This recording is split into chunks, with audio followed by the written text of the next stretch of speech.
Good morning. Okay. So, hi. Oh my gosh, happy Thursday. It's been a little crazy Thursday around here, but that's okay. The whole world's a little crazy right now. So, we're going to hop into this real quick. So, today's Get Ready With Me is going to be an exercise in vulnerability. So, my word for 2020 is vulnerability, transparency, open honesty, those sorts of things.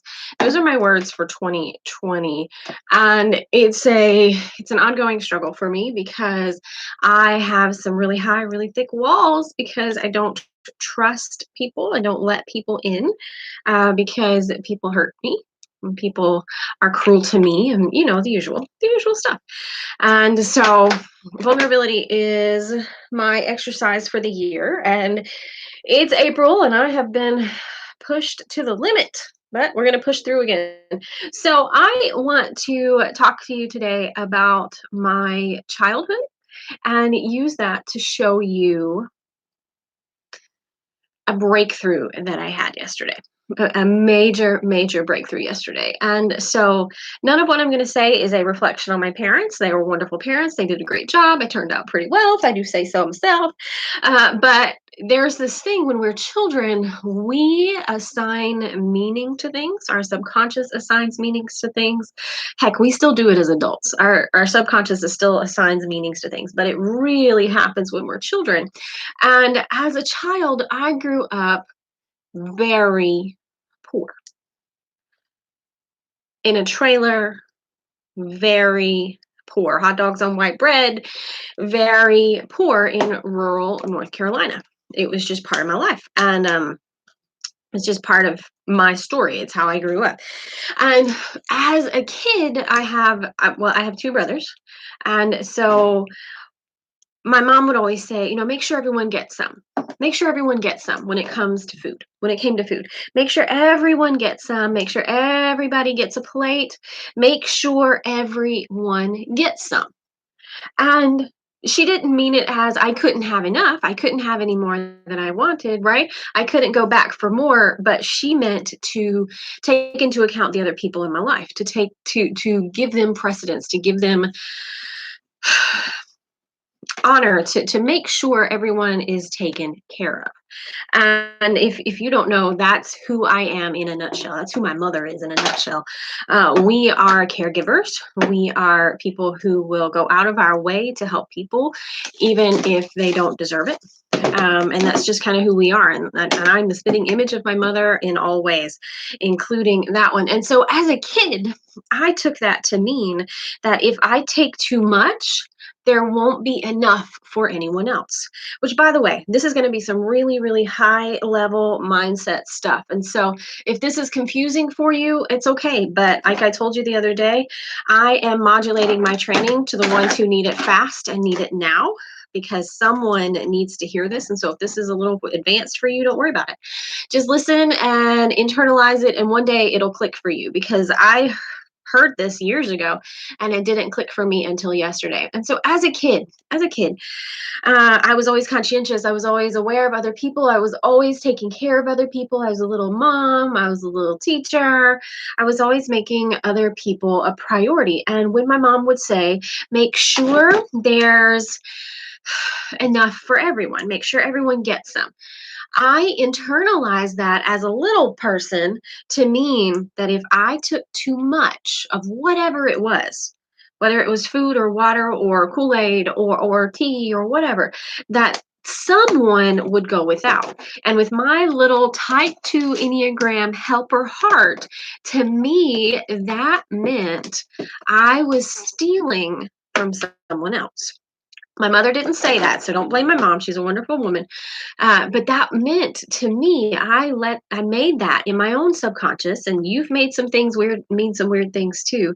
Mean that if I took everything I wanted, if I got everything I wanted, someone else would be left out. And for me, that's one of the worst things in the world because I don't want anyone left out. I am that person that if I see you sitting alone, I'm gonna be over there like, "Hi, my name is Erica. Let's get you out of this corner. Come on, come over here." Like I want to include everyone. I want everyone to be involved. I want everyone to feel loved. That's just who I am.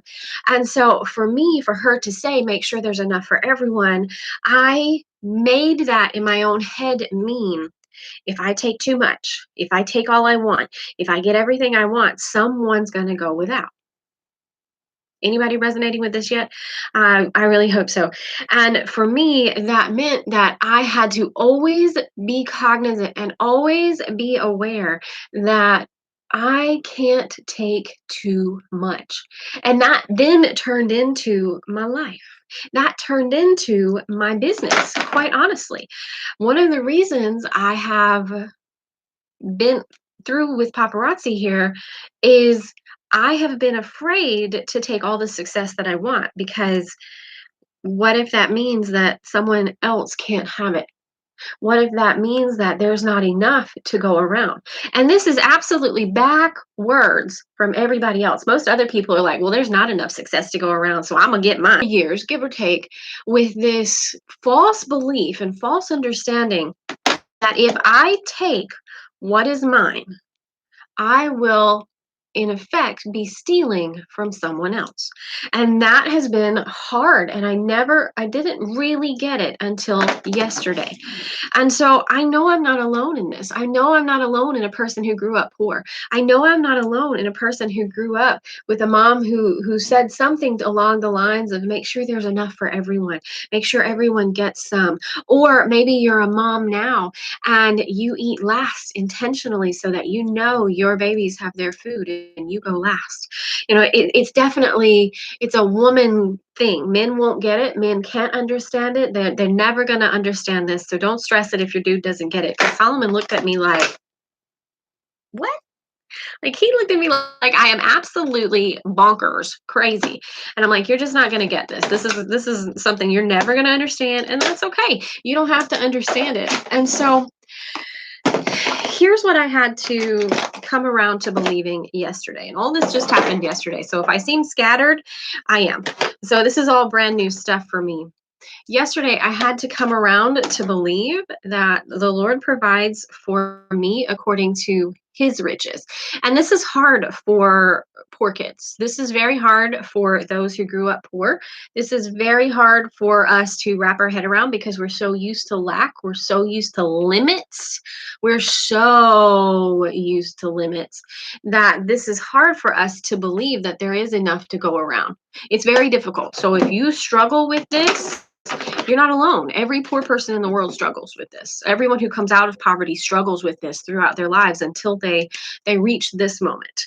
And this moment is to believe that God provides according to his riches and glory through Christ Jesus, not according to me, not according to how I work or how much I work or how long I work or the money that I make and the success that I earn.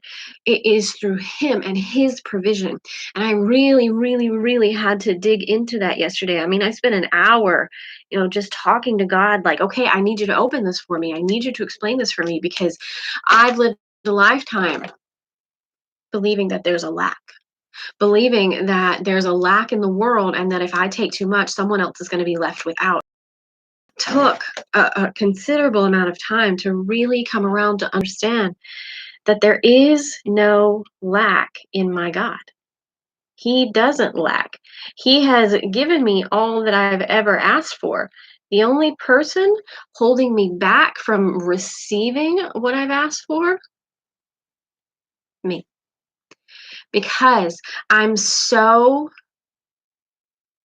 afraid of taking someone else's, of leaving someone else in the cold, of not make of stealing from someone else.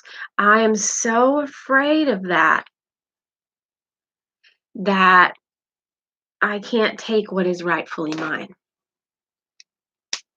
And so here we go with the vulnerability. And so I had to have a conversation with myself yesterday and say, girl, you are creating this mess on your own.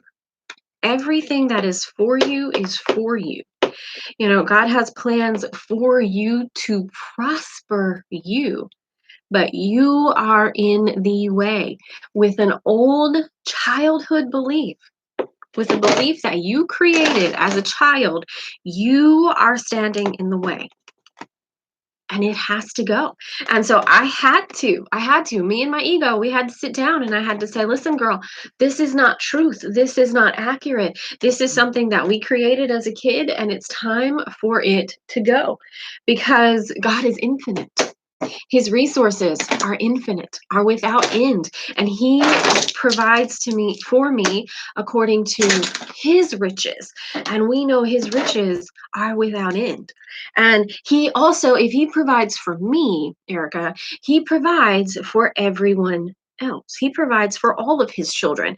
And so I had to kind of sit myself down and just think, listen, and this is just how my brain works. Listen, girl, God has got like a bank account set up for everybody in the world.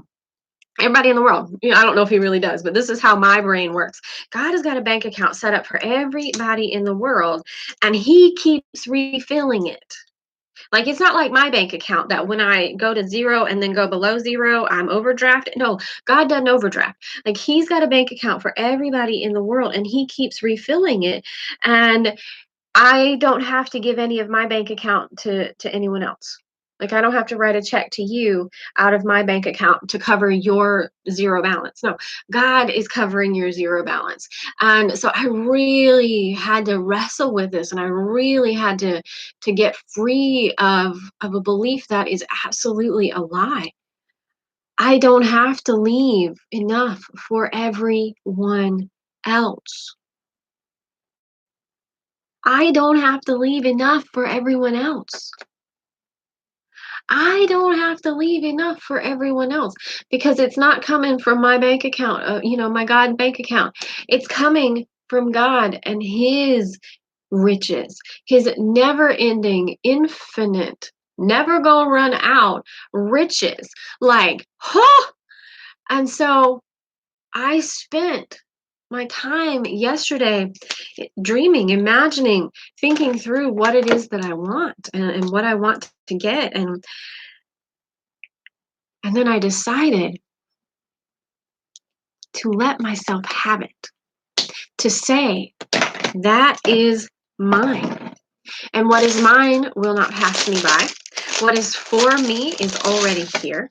God has made this for me, and he's made that for you, and that for you, and that for her. And I can have what is mine without having to be sure that there's plenty left over for someone else. And that was huge. That was life changing. And so I want to tell you, one, there's more than enough to go around for everybody.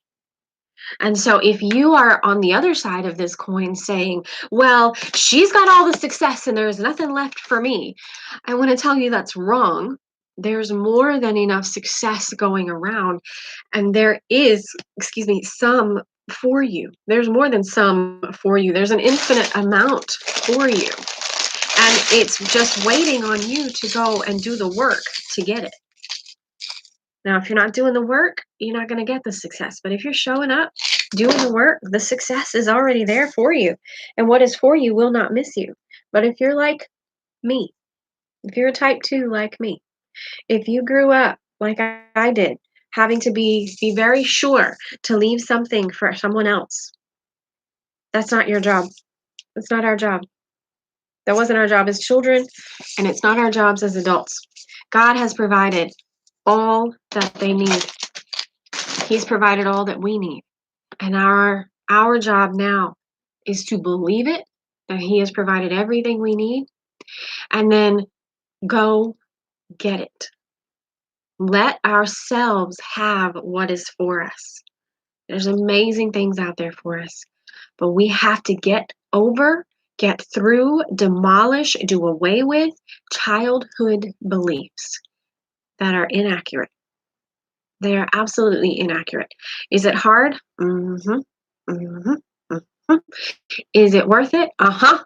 I feel amazing this morning. I feel ready to get up and get what is mine without any guilt whatsoever that I'm taking what is yours. That is an amazing feeling. And so if this was for you, run. If it wasn't for you yet, it'll come for you one day, because this is a belief a lot of us as women have. And if you have any other childhood beliefs that are holding you back, it's time to deal with them. It's time to deal with them systematically, one at a time. Let them go, grow through them, change your life. And I hope you have an amazing day, and I'll see you later.